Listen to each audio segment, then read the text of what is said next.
नमस्कार मेरे प्यारे कृषि साथियों, स्वागत आप सभी का ब्राइट एग्रो क्लासेस के डिजिटल प्लेटफॉर्म पर। साथियों, आज अपन बात करने वाले हैं जो एंटोमोलॉजी है उसका नेक्स्ट अपना पार्ट रहने वाला है और इसमें अपन बात करेंगे मेनली जो एब्डोमेन भाग है, उदर भाग है कीटों का, उसके बारे में बात करेंगे। क्योंकि हेड के बारे में बात कर लिए, थोरेक्स के बारे में बात कर लिए और आज की क्लास में अपन ने किसके बारे में बात करेंगे, एब्डोमेन के बारे में बात करेंगे। एब्डोमेन या उदर भाग के बारे में क्या करने वाले हैं, चर्चा करने वाले हैं। तो देखिएगा, जानिएगा कि एब्डोमेन क्या है और एब्डोमेन भाग में जो क्या क्या पाए जाते हैं और इसका मेन कार्य क्या होता है। सबसे पहले इसके कार्यों के बारे में बात करते हैं बेटा। कार्य क्या है? सबसे पहला कार्य है कि एक तो उत्सर्जन का कार्य करता है,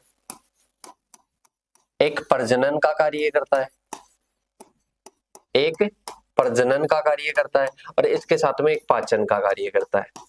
और ये कार्य तो जो करता है, जो करता ही है, इसके साथ में इनके कार्य करने वाले इनके पार्ट्स भी इसमें क्या होते हैं, शामिल होते हैं। तो पाचन, प्रजनन, उत्सर्जन और इसके साथ में एक शोषण भी लिख देता हूं यहाँ पर। शोषण भी करने में ये क्या करता है, सहायता करता है। इसके साथ में ही अपन बात करें, ये कितने सेगमेंट से मिलकर बना होता है? 11 सेगमेंट से मिलकर बना होता है,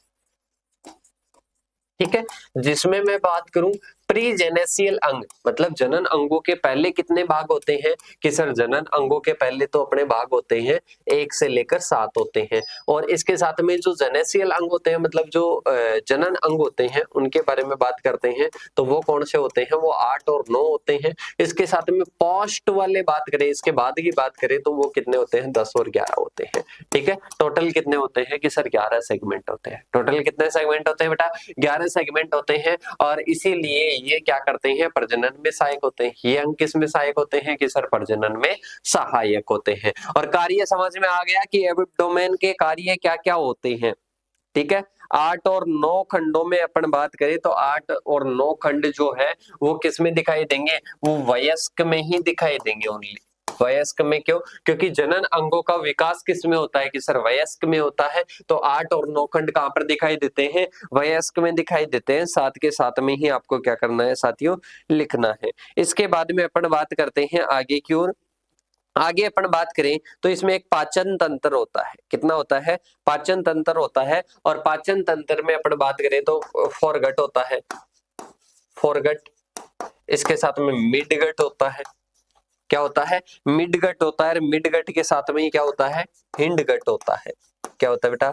हिंडगट होता है, जो कि किसमें सहायक होते हैं? जो कि आंत्र के भाग होते हैं और पाचन तंत्र में क्या होते हैं? सहायता प्रदान करते हैं। पाचन तंत्र को अपन जब डिटेल से पढ़ेंगे तो इनके बारे में पढ़ेंगे कि फोरगट क्या होता है, मिडगट क्या होता है और हिंडगट क्या होता है। ये कहीं ना कहीं किसके होते हैं? ये उदर के भाग होते हैं। किसके भाग होते हैं बेटा? उदर के भाग होते हैं। इसके बारे में बात करते हैं, एक्सक्रेटरी सिस्टम आता है या उत्सर्जन तंत्र। क्या आता है? उत्सर्जन तंत्र, जो कि किसके द्वारा होता है? मेलपीगी नलिकाओं के द्वारा। किसके द्वारा होता है बेटा? मेलपीगी नलिकाओं के द्वारा होता है। मेलपीगी नलिकाओं के द्वारा होता है। ये अपने क्या हो जाएगा? उत्सर्जन हो जाएगा। और इसके साथ में ही अपन बात करें तो आगे की ओर आता है रेस्पिरेशन सिस्टम। क्या आता है? रेस्पिरेशन सिस्टम, जो कि ट्रेकिया के द्वारा होता है। किसके द्वारा होता है बेटा? ट्रेकिया के द्वारा होता है। और इसके साथ में ही अपन बात करें रिप्रोडक्टिव सिस्टम। क्या आता है? रिप्रोडक्टिव सिस्टम, जिसमें नर प्रजनन तंत्र अलग आता है और इसके साथ में मादा प्रजनन तंत्र अलग आता है। मतलब मादा के भाग अलग होंगे और नर के भाग अलग होंगे। किसमें? प्रजनन तंत्र में, रिप्रोडक्शन सिस्टम में। इसके साथ में ही अपन बात करें तो सारी चीजें अपन ने बात कर ली कि उदर में क्या क्या होता है। शोषण होता है, इसके साथ में रक्षा करने का भी कार्य करता है उदर वाला भाग। तो ये आपको इंट्रोडक्शन पूरा समझ में आ जाना चाहिए, पूरा आपको नोट डाउन करना है। मेन जो पार्ट है उदर का वो यही है, यहीं से आपका क्वेश्चन पूछा जाएगा और थ्योरेटिकल भी पूछा जाए तो इतना आप लिखा होगे तो ये तो काफी है। इसके बाद में अपन बात करते हैं आगे की ओर। आगे अपने आता है क्या? अपन बात करेंगे एंटीनी। एंटीनी के बारे में बात नहीं करेंगे साथियों, अपन बात करेंगे जो कि उदर वाला भाग है। क्या है बेटा? उदर वाला भाग है, उसकी अपन क्या कर लेते हैं, एक बार बात कर लेते हैं। किसकी बात कर लेते हैं? उदर वाले भाग की बात कर लेते हैं, जो कि अपन ने लास्ट में पढ़ा था। ये क्या आ जाएंगे? उधर वाला भाग आ जाएगा।